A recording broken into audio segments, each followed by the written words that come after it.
Hello, my name is Elise, and I am 32 years old. I wasn't always this strong or confident. There was a time when I felt invisible in my own family, like a shadow that didn't matter. My parents, David and Hannah, made it clear who their favorite child was, my older brother, John. Growing up, John was the star. He was 2 years older than me and always had the best of everything: fancy clothes, expensive gadgets, and private tutors. My parents paid for his college tuition, but when it was my turn to go to college, they told me, "Elise, you're smart enough to find your own way." So, I worked part-time jobs to pay for my education. I struggled, but I made it. After college, I got a good job in marketing. I worked long hours, learned new skills, and saved money. But no matter what I did, my parents still compared me to John. "John is running the family business," they would say. "You should learn from him." They didn't see that I was building my own path, without their help. Things got worse when I learned about the inheritance. One evening, we had dinner at my parents' mansion, a place filled with memories that didn't always bring me comfort. My father stood up and made an announcement. "We've decided that John will inherit the family business and the mansion," he said, a proud smile on his face. "He's worked hard to earn this." I felt my heart sink. "What about me?" I asked, trying to stay calm. "I'm your daughter too." My mother sighed as if I had asked something silly. "Elise, we cannot give our property to someone who doesn't understand responsibility. You wouldn't know how to handle it." I could barely breathe. They thought I was ignorant. A failure compared to John. I left the dinner table, my eyes burning with tears, but inside, a fire had been lit. I wasn't going to let them treat me this way anymore. Little did they know, I had already started uncovering secrets about the family.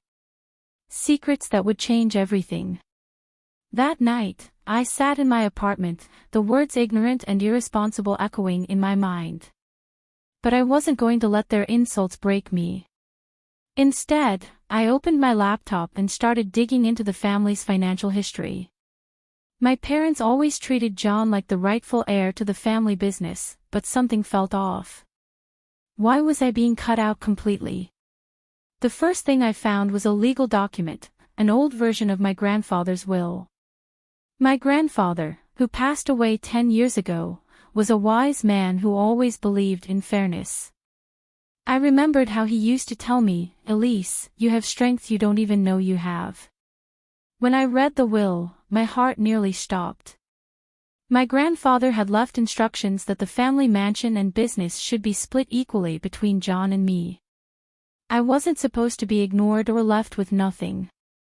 But somehow, my parents had changed everything after he died. I needed answers. The next day, I walked into the office of Mr. Patterson, the family's longtime lawyer. He had been around since my grandfather's time and knew all the family secrets. At first, he was hesitant to speak to me. "Your father won't be happy if he knows you're here," he warned. "I don't care," I said firmly. "I deserve to know the truth." He looked at me, his expression softening. "Fine, but you didn't hear this from me." He pulled out an old file and placed it on the desk. "Your grandfather's will was changed after his death. I don't know exactly how, but your parents found a way to redirect the inheritance entirely to John." I clenched my fists, anger boiling inside me. "This isn't legal, is it?" Mr. Patterson shrugged. "If you have proof and a good lawyer, you could fight it in court. But that's not all, Elise. There's something else you should know." I leaned forward, my heart racing. "What is it?" He lowered his voice as if afraid someone might overhear. "Your father had an affair years ago. There's a child involved. They've been using family funds to support this secret child. I don't think John even knows." I sat back, stunned. The betrayal was deeper than I thought. My parents didn't just ignore me, they had used the inheritance to cover their lies. Later that evening, I drove back to the mansion, my mind spinning with questions. How could they hide this from me and John? Did my brother even know what was happening? I wasn't sure. But one thing was certain, I wasn't going to stay silent anymore. I stepped into the living room, where my parents were watching TV. My mother looked up, surprised. Elise? What are you doing here? I need to talk to you. Now, I said, my voice steady but cold. My father turned off the TV. This sounds serious. Oh, it is, I replied. I know about the will. Grandpa wanted me to have half of everything, but you changed it. Their faces went pale. My mother shifted uncomfortably, and my father's expression hardened. You have no idea what you're talking about, he said. I also know about the affair, I added, crossing my arms.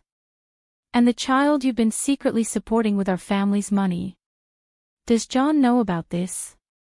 My mother gasped, covering her mouth, while my father shot up from his chair. How dare you dig into our personal lives? I didn't flinch. How dare you steal what's mine? Before they could respond, John walked in, holding his car keys. What's going on? He asked, sensing the tension. I turned to him. You should sit down. There's something you need to know. John sat, confused but curious. I didn't hold back. I told John everything, the will, the changes our parents made, and the secret child they had been supporting. With each word, John's face darkened. Is this true? He asked, glaring at our father. My father stammered, trying to defend himself. We did what was best for the family. No, John said, his voice filled with anger. You did what was best for you. You lied to both of us. I had expected John to defend them, but instead, he turned to me. Elise, we need to fix this. You deserve your share, and I won't stand by and let them cheat you. I felt tears welling in my eyes, but I blinked them away. Thank you, John. We hired a lawyer and filed a legal case against our parents for fraud and will manipulation. In court, we presented all the evidence, the original will, the financial records, and proof of the secret child. Our parents' lies were exposed for everyone to see. The judge ruled in our favor, restoring my share of the inheritance. But the punishment didn't end there. My father's affair became public knowledge, ruining his reputation in the business world. The mansion and family assets were put up for auction to cover legal fines and debts. A few months later, I bought the mansion. My parents, now broke, were forced to leave. As I stood in the grand living room, memories flooding back, I felt a sense of peace. They had tried to break me, but I had risen stronger. Now, they had to live with the consequences of their betrayal. I'm not the ignorant daughter anymore, I whispered to myself. I'm the one who won. It's been 6 months since I took control of the mansion, and my life has never felt more peaceful. I've made a few changes, turning the once cold living room into a warm, inviting space with cozy furniture and artwork that reflects my personality. The past still lingers here, but I no longer feel haunted by it. As for my parents, they now live in a small rented apartment on the outskirts of town. John and I visit them occasionally, but our relationship is different now.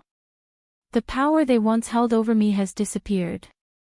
My father avoids eye contact when I visit, and my mother has stopped lecturing me on how to live my life.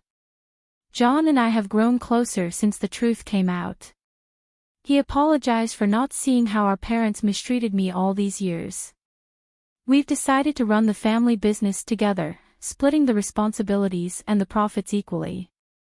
It turns out working with John isn't so bad, now that he's no longer blinded by favoritism. One afternoon, I was sitting on the back patio, enjoying a cup of tea and the sound of birds chirping in the garden, when John arrived. He had a broad smile on his face and a folder in his hand. "I have something for you," he said, handing me the folder. "What is it?" I asked, flipping it open. Inside were documents showing that the family business had expanded into a new market, something I had suggested months ago. "You were right about diversifying," John admitted. "It's already paying off. Profits are up by 15%. I smiled, feeling proud. "We make a good team." He nodded, but his expression turned serious. "There's something else I want to say. I know you didn't get the love and support you deserved growing up, but I want you to know that I see you now. You're not just my sister, you're my equal." For the first time in years, I felt like I had a family member who truly understood me. "Thanks, John," I said. "That means more to me than you know." Just as John left, the doorbell rang. I wasn't expecting anyone, but when I opened the door, I saw Mr. Patterson, the family lawyer, standing there. "Mr. Patterson, what brings you here?" I asked, inviting him inside. "I wanted to share one final piece of news," he said, settling into a chair. "Your grandfather left a private investment fund in your name. Your parents didn't know about it, so they couldn't touch it. The fund has grown over the years and is now worth $5 million. My jaw dropped. "You're kidding." He chuckled. "No, Elise. It's all yours. You've earned it." After Mr. Patterson left, I sat in my office, thinking about everything I had been through. My parents had underestimated me, but I had proven them wrong. The inheritance, the business, the mansion, none of it mattered as much as the strength I had found within myself. I picked up my phone and called John. "I have an idea," I said. "Let's start a charity in Grandpa's name. We can use part of the investment fund to help young women who were told they weren't good enough, just like I was." John agreed without hesitation. "Grandpa would be proud of you." As I hung up, I looked around the room, realizing how far I had come. I wasn't just the forgotten daughter anymore. I was a woman who took back what was rightfully hers and created something even greater. And this time, no one could take it away from me.